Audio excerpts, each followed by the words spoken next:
मैं doctor Shipra Verma, government college Dudu. आज हम पढ़ेंगे प्लेटो।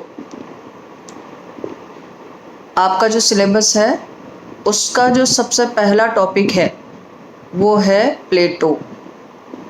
प्लेटो से ही हम यूनानी दार्शनिकों की शुरुआत मानते हैं।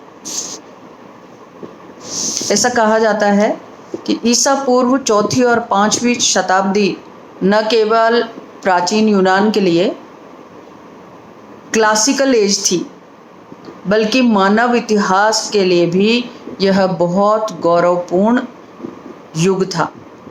इस युग में जहाँ सिकंदर जैसे महान शासकों और पेरिक्लीस जैसे प्रजातांत्रिक नेताओं को जन्म दिया, वहीं सुकरात, प्लेटो और अरस्तु जैसे महान दार्शनिकों को भी जन्म दिया। राजनीतिक दृष्टि से उस समय यूनान को एक राजनीतिक प्रयोगशाला कहा जा सकता है। प्लेटो न केवल यूनान का बल्कि पूरे पश्चिमी जगत का राजनीतिक दार्शनिक माना जाता है, क्योंकि उससे पूर्व पश्चिमी जगत में न केवल किसी ने दार्शनिक दर्शन का तर्क संगत रूप से प्रतिपादन किया, न ही किसी ने तुलना की, न ही किसी ने कोई नवीन विचार प्रस्तुत किए। तो हम पश्चिमी राजनीतिक विचारकों का इतिहास यदि देखें तो उसकी शुरुआत हम प्लेटो से मान सकते हैं। प्लेटो का ये कथन है कि राज्य व्यक्ति का ही एक विराट रूप है। यानी कि यदि हम राजनीतिक दृष्टि से देखें तो जो व्यक्ति है उसका अगर विराट स्वरूप देखेंगे तो वो हम मान सकते हैं कि उसका विराट स्वरूप राज्य है। और जिस प्रकार एक आदर्श व्यक्ति में सत, रज और तम के गुण होते हैं, उसी प्रकार एक आदर्श राज्य में भी प्लेटो कहता है कि इन तीनों गुणों का समावेश होना चाहिए। इसीलिए उसने जो आदर्श राज्य की अवधारणा दी है, उस आदर्श राज्य का जो दार्शनिक राजा उन्होंने बताया है वो ठीक वैसा ही दार्शनिक राज्य है जैसा कि भारत में राम राज्य की कल्पना की गई थी। जैसे राम राज्य अगर आज के संदर्भ में हम देखें तो पॉसिबल ही नहीं है। राम राज्य का मतलब यह है कि सब कुछ अच्छे से होना है। चोरी चकारी, लूट डकैती, किसी तरह के अपराध कुछ भी नहीं है। राम राज्य का मतलब है एक ऐसी आदर्श राजनीतिक व्यवस्था जिसमें कि किसी तरह का व्यक्ति को कोई भय नहीं है। व्यक्ति पूरी स्वतंत्रता के साथ, पूरी आज़ादी के साथ अपना जीवन यापन करता है। तो प्लेटो यहाँ कहता है कि व्यक्ति में 3 तरह के गुण होते हैं। वो ये मान के चलता है, उसने जो सिद्धांत दिया है उसमें ये बताया है कि प्रत्येक व्यक्ति में 3 तरह के गुण होते हैं। पहला है विवेक, दूसरा है साहस और तीसरा है शुद्धा। और इसी के आधार पर उसने समाज का वर्गीकरण करके 3 श्रेणियां बताई हैं।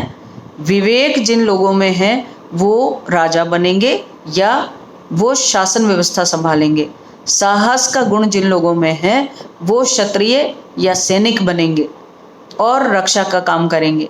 और तीसरा जो शुद्धा का गुण है, जो सब में प्रमुखता से है, उसको वो कहता है कि वो लोग उत्पादक वर्ग बनेंगे।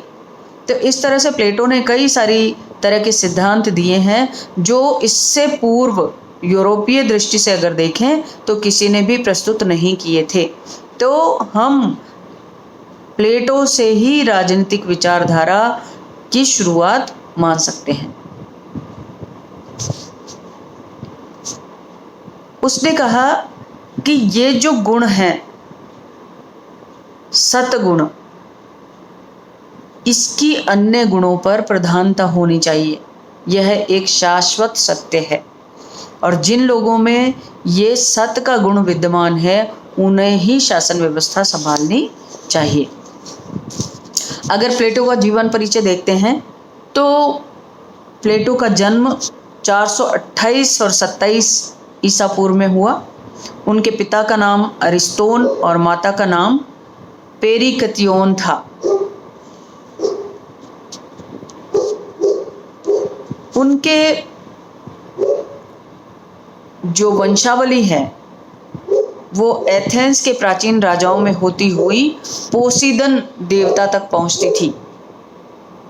मातृकुल का संबंध एथेंस के सुप्रसिद्ध कानूनों का निर्माण करने वाले सोलन के साथ था।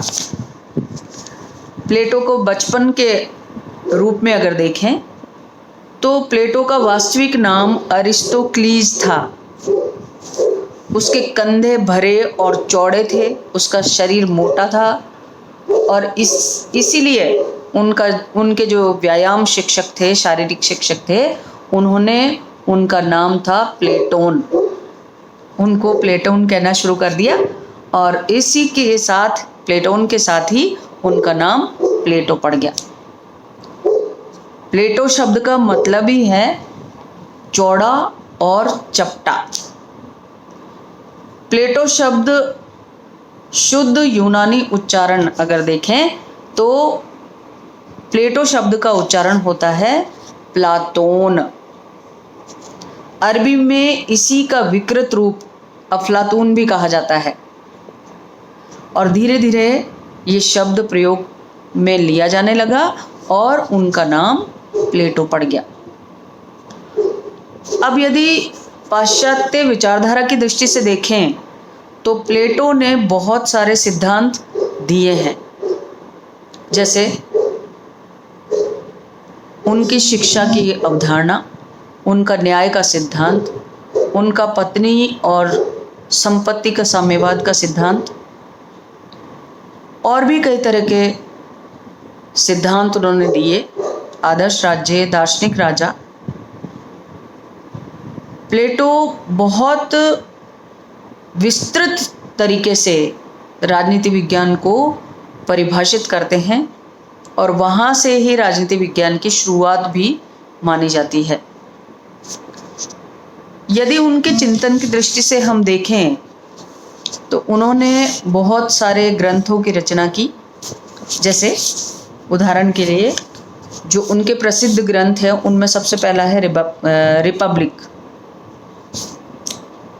दूसरा है अपोलॉजी, तीसरा है क्रीटो, चौथा है यूथिफ्रो, पांचवा है जॉर्जियास,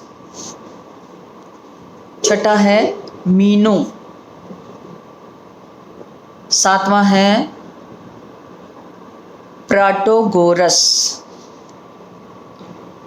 नेक्स्ट है सिंपोजियम, नेक्स्ट है फेडो, नेक्स्ट है सोफिस्ट, नेक्स्ट है स्टेट्समैन और लास्ट है लॉज। इन सब में से भी रिपब्लिक उनका बहुत महत्वपूर्ण ग्रंथ माना जाता है। लॉज उनका प्रमुख ग्रंथ माना जाता है। रिपब्लिक के लिए कहा गया है कि ये शासन कला पर लिखी हुई एक महत्वपूर्ण और बहुत ही खूबसूरत रचना है।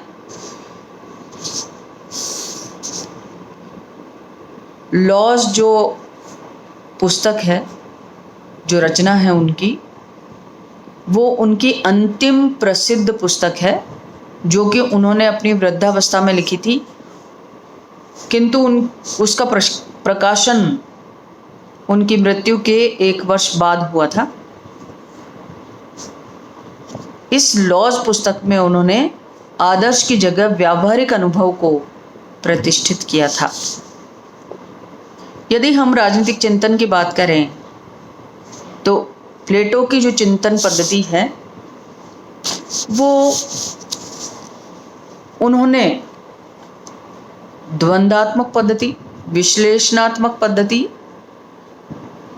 सोद्देश्यात्मक पद्धति, निगमनात्मक पद्धति, सादृश्यात्मक पद्धति तथा ऐतिहासिक पद्धतियों का उन्होंने प्रयोग किया है। निगमनात्मक पद्धति का मतलब है दार्शनिक पद्धति। दार्शनिक पद्धति का मतलब है कि हम उसको रिलेट करते हैं दर्शन से। द्वंद्वात्मक पद्धति का प्रयोग उसने व्यावहारिक रूप में किया और कई तर्क वितर्क से उन्होंने इसको समझाया। उनका मानना था कि सत्य पर उनका बहुत ज़्यादा फोकस था। उनका मानना था कि इस द्वंद्वात्मक पद्धति के प्रयोग से प्रश्नोत्तर या तर्क वितर्क के माध्यम से सत्य का अन्वेषण किया जा सकता है, सत्य की खोज की जा सकती है। उनका मानना था कि अंतर मन या आत्मा से जुड़ा तत्व है सत्य, तो उसकी अन्वेषण करना, उसकी खोज करना, उसको निकाल कर लाना बहुत आवश्यक है। प्लेटो के चिंतन पर उनका गुरु सुकरात का बहुत अधिक प्रभाव था। इस दृष्टि से देखें तो प्लेटो कहता है कि सद्गुण ही न्याय है, सद्गुण ही ज्ञान है। उनका मानना था कि सच्चे ज्ञान से ही सद्गुण उत्पन्न होते हैं, अर्थात जो ज्ञानी व्यक्ति है वो ही सत्य तक पहुंच सकता है। जो व्यक्ति को साहसी और निर्भीक भी बनाता है। उनका मानना है कि संसार का समस्त ज्ञान आंतरिक अनुभवों या कल्पना से न होकर वस्तुपरक सत्य से होता है। तो उनका ये महत्वपूर्ण तत्व है, सद्गुण ही ज्ञान है। दूसरा पॉइंट जो वो कहते हैं, उनका कहना है कि शासन एक कला है। प्लेटो का मानना है कि केवल विवेकशील विशेषज्ञों को ही शासन संचालन करना चाहिए। वो यहाँ पर एक दिलचस्प उदाहरण भी देते हैं। वो कहते हैं कि जिस तरह से एक डॉक्टर मरीज का इलाज करने के लिए कई बार उसको कड़वी गोलियां भी देता है, कड़वी दवाइयां भी देता है, तो उसी प्रकार समाज में सुधार के लिए दार्शनिक राजा को या शासक को, प्रजा को कई बार कड़वी गोलियां भी देनी चाहिए और देनी पड़ती हैं। तो ये एक बहुत महत्वपूर्ण तथ्य है जिसे आप लोगों को समझना चाहिए।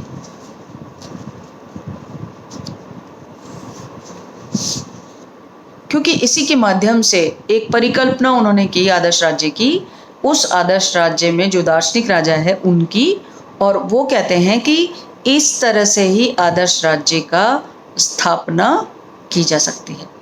तो आपको ये बहुत अच्छे से समझना होगा कि हम पाश्चात्य विचारधारा की शुरुआत प्लेटो नामक विचारक से पढ़ते हैं या समझते हैं।